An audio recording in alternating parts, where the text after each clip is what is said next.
MPSCच्या सर्व स्पर्धक विद्यार्थी मित्रांनो आणि सरळ सेवा भरतीच्या सर्व स्पर्धक विद्यार्थ्यांनो, अत्यंत महत्त्वाचे प्रश्न, नळावरील प्रश्न.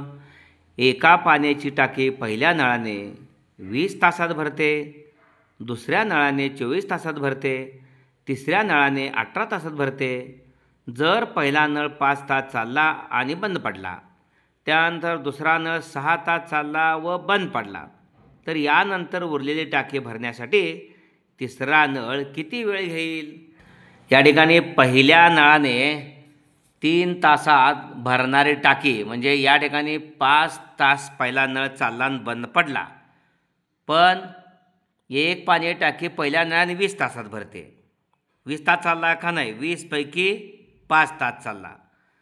दुसरा नळ 5 तासात भरणारी टाकी, या ठिकाणी दुसरा नळ 6 तास चालला आणि बंद पडला, म्हणजे या ठिकाणी 24 तासात भरणारी टाकी दुसऱ्या नळानं ती 5 या ठिकाणी 6 तास चालली आणि नळ बंद पडला. आता तिसरा नळ 100 तासात भरणारी टाकी, म्हणजे या ठिकाणी तिसऱ्या नळाने 18 तासात भरते, म्हणजे 18 पैकी 100. ओके, 24 पैकी 6 तास चालली. 20 तासात भरणारी टाकी पण 5 तास चालली, नळ बंद पडला. 24 तासात भरणारी टाकी 6 तास नळ चालला आणि बंद पडला. आणि या ठिकाणी तर त्यानंतर उरलेली टाकी भरण्यासाठी तिसरा नळ किती वेळ घेईल? ओके, 18 तासात भरणार आहे. 18 तासापैकी 1 तास त्याच्यासाठी उरलेत. ओके, एक टाकी, म्हणजे या ठिकाणी आपल्याला तिघांची बेरीज घ्यावी लागेल. 5/20 अधिक 6/24 अधिक 1/18 बरोबर 1. एक टाकी आहे म्हणून म्हटलं. 5 ने 20ला भागलं, 5 चौकीस, 5 एके 5 चौक 20. 6 ने 24ला भागलं, 6 एके 6, 6 चौक 24. 1/18 बरोबर 1. 100ची किंमत काढण्यासाठी आता या दोघांचा छेद समान आहे. अंशाची बेरीज 1 आणि 1 2/4 अधिक 1/18 बरोबर 1.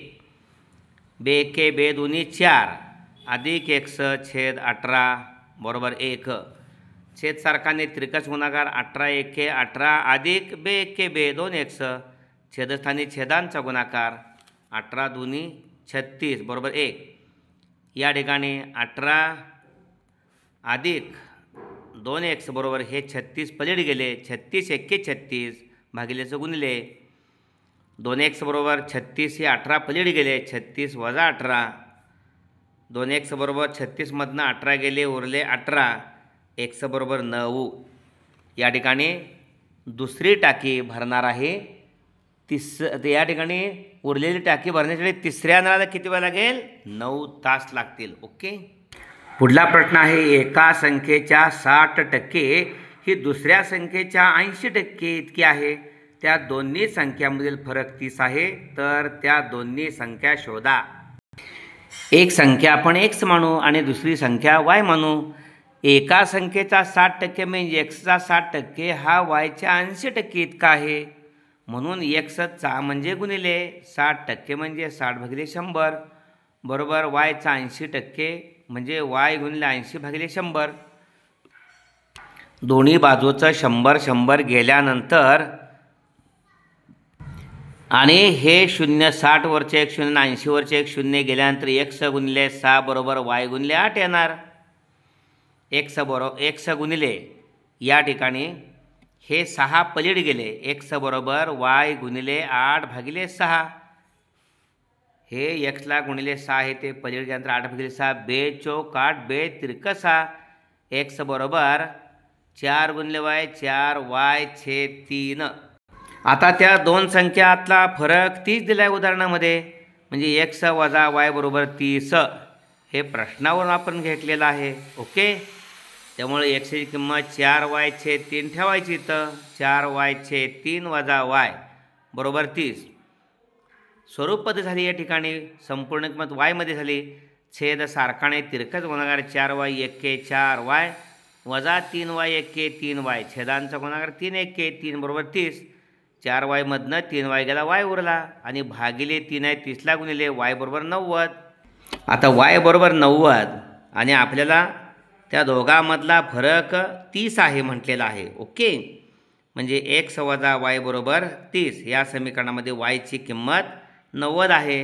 एक्स वजा 90 बरोबर 30. एक्स बरोबर वजा 90 पलीकडे गेले, 30 अधिक 90 होणार. एक्स बरोबर 90 आणि 30 120. एक संख्या 120 आणि दुसरी संख्या 90.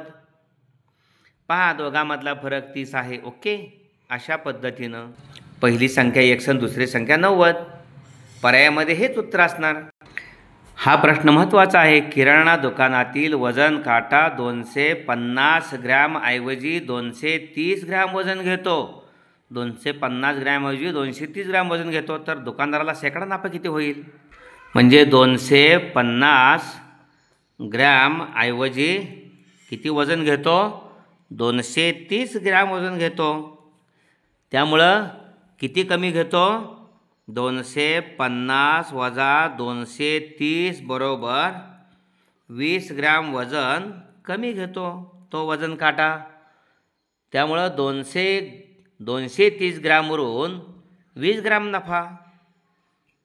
ओके. 250 ग्रॅम वजन घेण्याऐवजी 230 घेत आहे, म्हणजे 230 ग्रॅमला 20 ग्रॅम नफा मिळतोय. बरोबर आहे.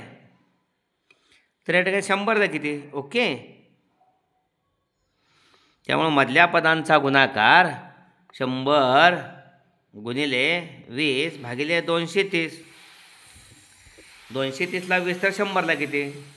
त्यामुळे हे शून्य गेले. 100 दुनी 200. 100 दून 200 भागिले 23. 200ला आपण 23 मागलं तर 23 8 84 असे 184. 200मधून गेले, 10तनं 4 गेले, उरले 6. 10मधून 8 9 गेला, 1 10मधून 8 1 9 गेला, 1 उरला, 2 2 गेले 0. पुन्हा 0 घेतले, दशांश चिन्ह दिलं. त्यामुळं 23 संघ 6 त्रिक 18, 6 12 1 13, 23 संघ 38 असे. 10मधून 23 7 61 असे मोठी होत्या संख्या. 61 जवळ जाते. 10मधून 8 गेले, उरले 2, हा छेद दिला. 6मधून 3 1 4 गेले, उरले 2 0. वरचे घेतले आणि एक 0 घेऊया. 2 दशांशापर्यंत काढलं तर 23 90 या ठिकाणी पुन्हा 84 असे. 10मधून 4 गेले, उरले 6. 12 म्हणून 8 1 9 गेला. सॉरी 23 90 207. 8.69 आलेला आहे. 10मधून 7 गेले, उरले 3, हाच्या दिला. 2मधून 1 गेला, 1 उरला, 2 2 गेले 0 13, म्हणजे 8.69% हा नफा झाला. अशा पद्धतीने अशा प्रकारची उदाहरणे तुम्ही सुद्धा तयार करून कशा पद्धतीने सोडवायचे हे एकदा नजरेसमोर आलेलं आहे. तुम्ही प्रयत्न करा, सराव करा आणि येणाऱ्या स्पर्धा जिंकण्यासाठी जरूर प्रयत्न करा. त्यामध्ये यशस्वी व्हा. धन्यवाद.